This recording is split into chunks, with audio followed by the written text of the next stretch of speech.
Hello, everybody, and welcome to the Friday live stream. So today, as the title and thumbnail suggest, it looks like Bitcoin has done something that is never done. And that is good news for people who are into the ETF. And that big news is BlackRock Bitcoin ETF edges Grayscale Bitcoin in daily trade volumes for the very first time. Now, before I get into this article, you would look at this and go, oh, that's extremely bullish. That means that everything should be going up and it's going to be awesome and rainbows and no. So like today, just so everybody knows, Bitcoin is actually down 0.7% in the hour, and in 24 hours is actually down 0.2%. So even though we have some extremely bullish news, that's just the way the market goes. However, the overall trend is where I'd like to see it. So here's what we have. Grayscale Bitcoin Trust ETF has dominated trading volumes in the first 3 weeks of the spot ETF. And I got to tell you, I did not think that it actually get approved, and it did. And of course, everybody thought it was going to be fantastic. I still didn't think it was going to be that great, and it wasn't. And here we are because of the fact that, unfortunately, Grayscale had a lot of, I'd like to say, cancerous investors. And some of those would be the FTX trying to dump and having to get things back for their creditors, which is not, there's no problem with that. It is that we had to go through this whole process to get to where we are at today. So while Grayscale Bitcoin notched trading volumes of about 292 million on Thursday, BlackRock's iShares Bitcoin Trust saw volumes of $302 million yesterday. So this is extremely good news. We knew this would actually happen. We knew that there at some point would be some kind of supply issues, as some people would say, a supply shock. And we all pretty much know where things are going. Now, this is just a generalized assumption. Everything could go to zero, of course. I have to say that. As a responsible, non-financial advisor, I have to tell you these things. But I think, again, we're in the right place at the right time. And, when we take a look at this, and we talked about this yesterday on the NFA live show, which this is from TomasHeyApollo.com. And it was an overall trend, and it made sense. It's like, I know that it's not at 50,000 like some people thought it would. I know it doesn't seem like we'll ever get back to the all-time highs. I know it feels like the halving that's coming up may not be a big event. Trust me when I say this, it was the exact same thing back in 2020 when we got the corona sickness, and nobody thought we would ever hit all-time highs when Bitcoin was sitting at $3,000 in March of 2020. However, it just seemed to work out. So yeah, again, there was the trend as the Grayscale outflows started to decrease. And this is going back to January 29th. Of course, at a couple of days later, and now here we are right where we are supposed to be. So let me know what you think about that in the comments section. And before we talk about a concerning issue about Bitcoin and electricity, I'll get to all that. There's an emergency declaration by the government and what they want to investigate. I just want to talk about Jupiter real quick and the narrative. Jupiter, if you don't know, it is a Solana DEX. And I've been talking about it for a while. It works quite well. And there's other DEXs that work just fine. I have no problems with any other DEXs that are out there, MimSwap or Trader Joe or Uniswap. I don't. I use them all because I have to get into some degenerate place. It's just the truth. But there's always a narrative around these occurrences, especially airdrops and especially anything that's new. And the narrative usually is, at first it's elation, everybody's happy, and then this is the worst thing of all time. And then we look deeper and we're like, oh, that's really how it's supposed to go. So here's what we got.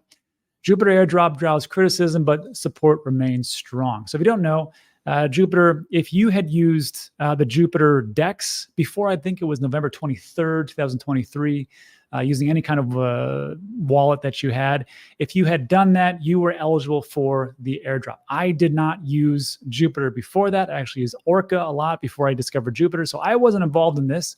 Wish I would have, but I still bought a little bit because I think Jupiter's going to do pretty well.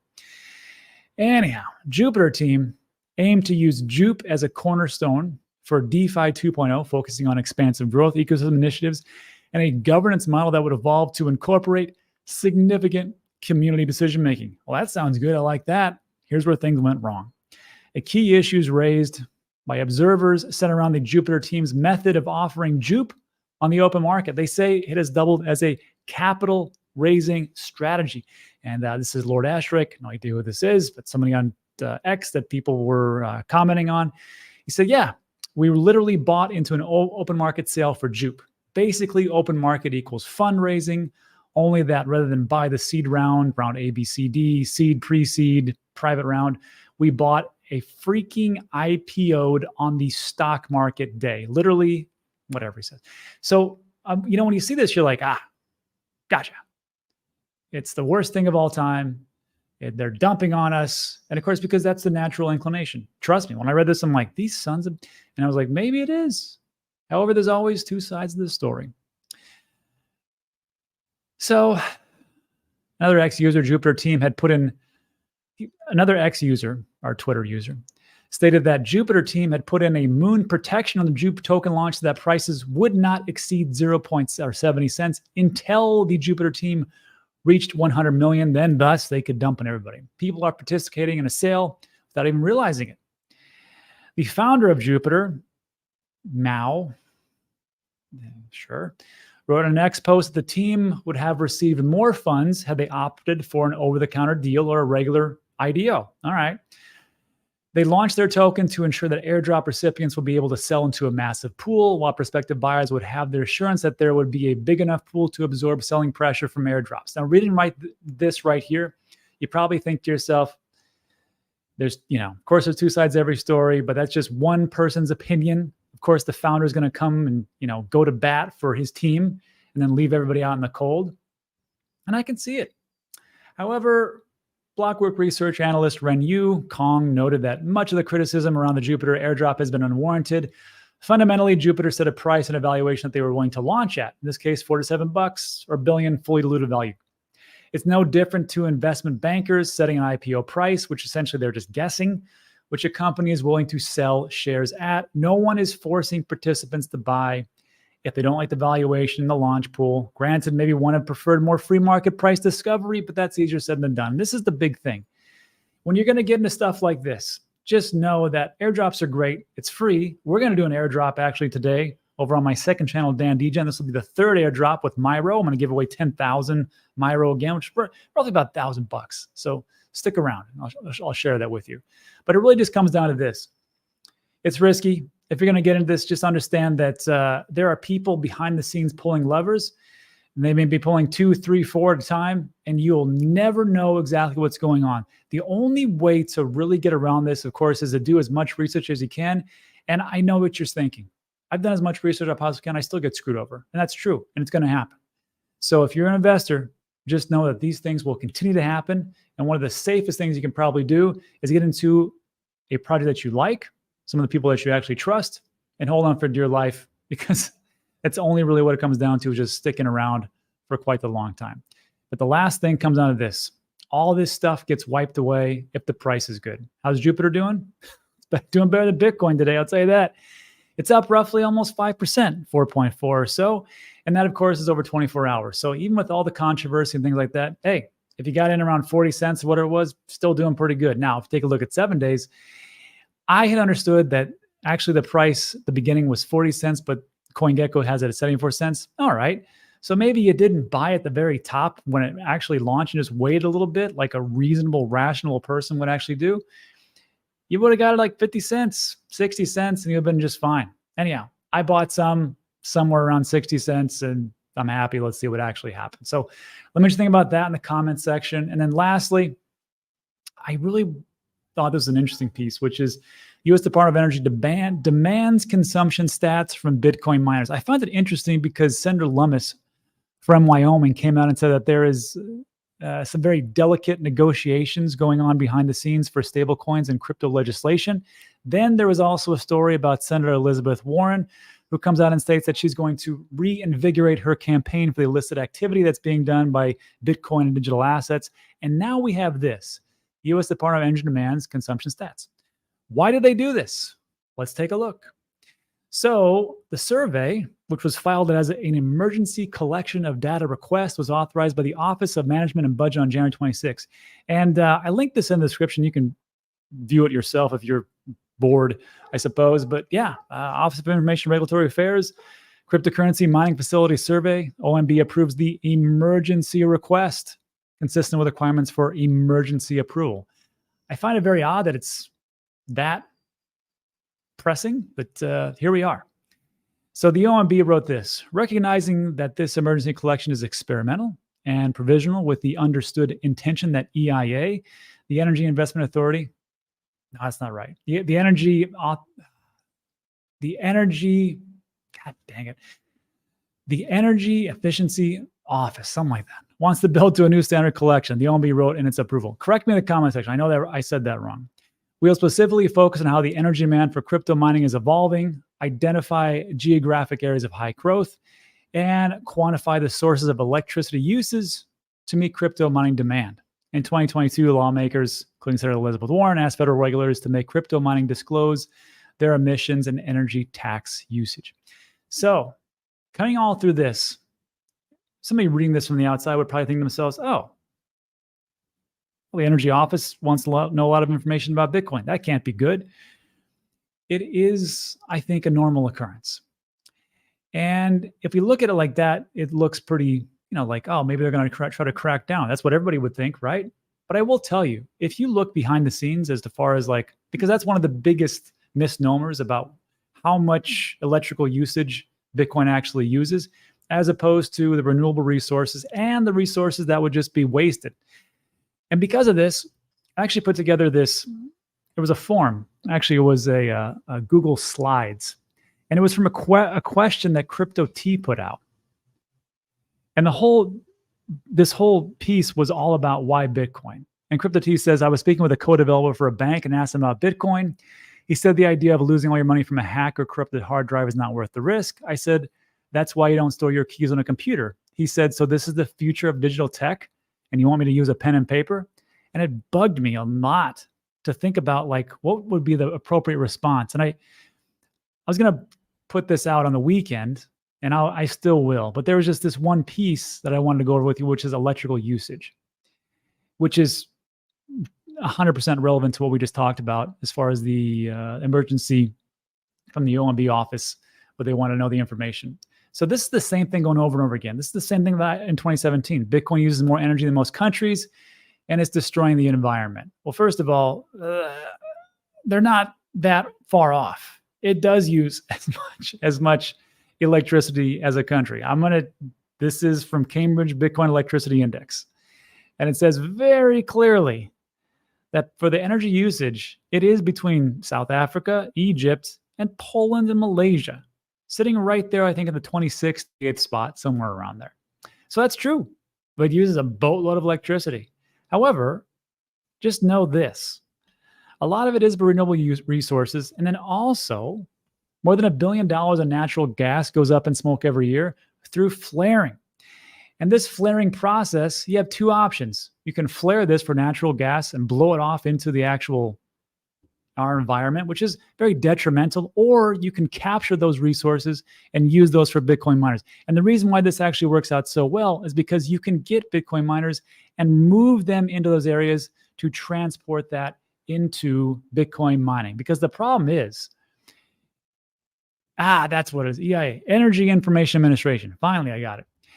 If you take a look at it, there's three things here. First of all, to move energy from one source to another, did you know that more than 60% of energy used for generation is lost in conversion? So to get it from what you're actually doing to the homes or to the businesses of people, you're losing 60% anyhow.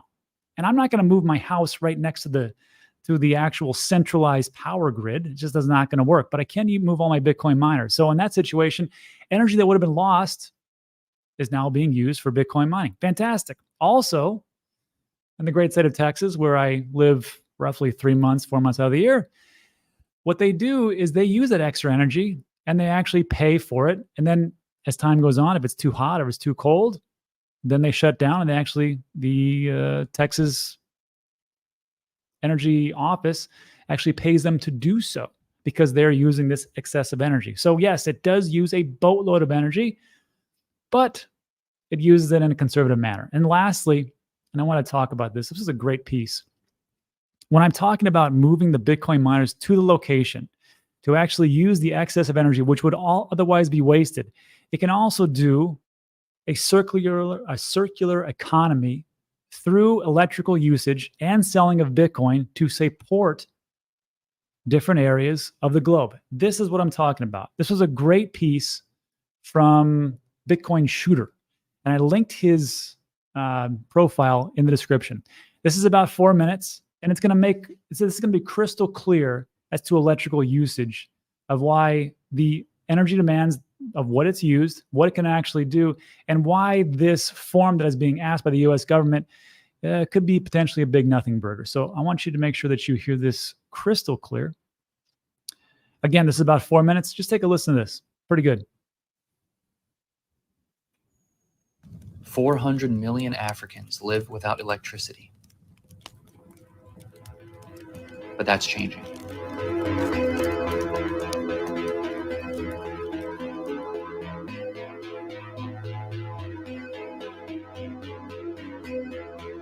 I have 3 kettle. When using a machete for chopping that fodder, I would have used 2 or 3 hours to chop enough food for my kettle.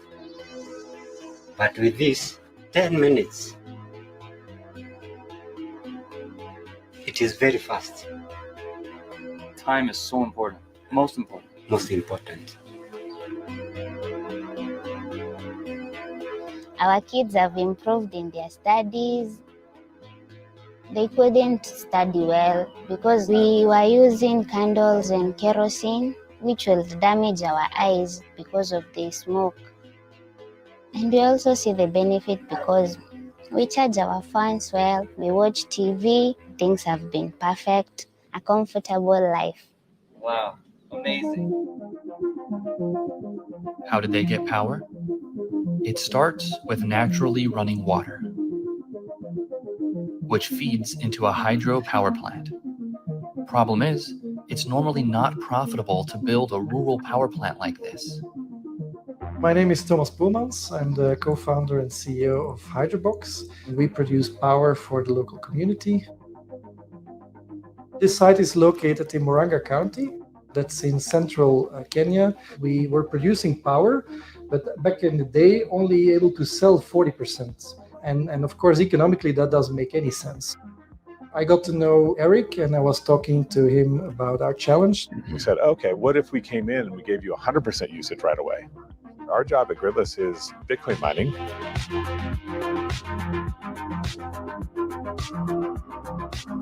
We'll walk in a 20-foot container with 130 miners in it. We turn it on. All of a sudden, their finances are different. Just like the villager who's getting electricity for the first time, and now they can envision a different future. Same thing happens with energy providers. Immediately, they can start thinking about the future, and they can start thinking about, oh, there's that other site I wanted to go and energize. I haven't been able to get the money because I haven't been able to prove that I will be able to pay it back. Now I can. There's at least 90 locations that we've disqualified because there's simply not enough demand. So if now Bitcoin mining can come in, then all of a sudden it becomes viable for us to develop a project.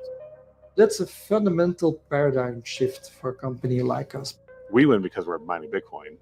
The power generation group wins because they're finally financially viable. And because of that, more people can be connected to electricity right away.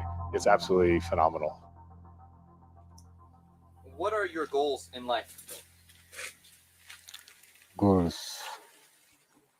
To expanding my farming, rearing chicken, and other businesses like welding. Before power, were you thinking about these goals? No. Impossible. Impossible. Thank you so much. I'm happy for you. Thank you. Yes, Welcome. I hope you grow your family very big, okay? I'll grow. 20 kids, okay? I'll grow. It's finally profitable to build rural power plants, thanks to Bitcoin mining. As a result, electricity is coming to Africa. All of a sudden, our market has opened up to the entire African continent because the Bitcoin mining can basically come anywhere we go. Then all of a sudden, we can be developing 50, 100, 200, 300 megawatts. If we deploy 300 megawatts in rural Africa, then we're able to change and impact the lives between 7 and 10 million people. Yeah. So, and then it's going to ask you, if you want to support the next project, which I would like to do, you can go ahead and do that. The link for Bitcoin Shooter and those documentaries that he is producing, there is a link in the description. You can follow him and go from there. But again, this is all about just trying to get as much information as we possibly can out to everybody that we possibly can, especially when we're talking about, when the U.S. Department comes out and says, "Hey, you guys are using too much energy. We want to figure out just how much it is." Now we know that it's not just about taking a bunch of energy from everywhere and, of course, leaving people in the dark. It's actually a very easy topic to tackle. Anyhow, let me know what you think about that in the comments. And then lastly, before we take off and do a little Miro freebie for everybody, good news for Celsius users. So this is from Ionic Digital Community, which apparently was one of the Celsius mining operations, and they are taking over the company. Now they rebranded to Ionic Digital. Celsius claim distribution made in the US dollars will be distributed by issuing and mailing some Celsius creditors a check. If you're in this category, you should have received or should receive below the email, and it goes through all the different things that what you should actually do. On top of that, Celsius creditors, you also can have Venmo distribution started. Some Celsius creditors entitled to liquid crypto distribution through Venmo are confirming starting to receive their claim code and distribution. Now, let me make this clear. You're not getting today's prices. Unfortunately, you're getting prices beforehand. So overall, generally, you're going to lose out. But what is pretty good is that we're getting our funds back. And I, for one, am ecstatic. If you want to learn more about it, I linked in the description, Ionic Digital Community. You can verify and follow them and figure out exactly what they want. If you have not found or have not gotten your information, it would probably behoove you to follow these guys and follow along to get everything else. Also, if you have other questions, follow Simon Dixon and Aaron Bennett. Those are the guys, are the real ones with the real alpha, and we go from there. And now let's do a little Q&A. We'll go from there. But if you're so inclined, we're going to be doing a live giveaway in the next 17 minutes over on the Dan Degen channel for Miro. Miro is one of the top 3 stable coins. Excuse me, nothing stable but Miro. Meme coin on Solana ecosystem. And it's down a good 69% over 7 days. So congratulations if you took some profits. Or maybe it's your opportunity to get in a little bit early as time goes on. Not early, but as it takes a big dip. So we're going to do a giveaway, 10,000 Miro. This will be our 3rd one. We've given away 3 days ago, we gave away 10,000, which was roughly about, at that point, like $1,400. And then the day after, roughly $1,200. And today it's worth whatever it's worth. So that's just how it goes. Again, there's a link in the description. Follow over there. But that's it for this piece. So look, if you like today's video, give it a thumbs up. Consider subscribing. Everything we talk about is time sensitive.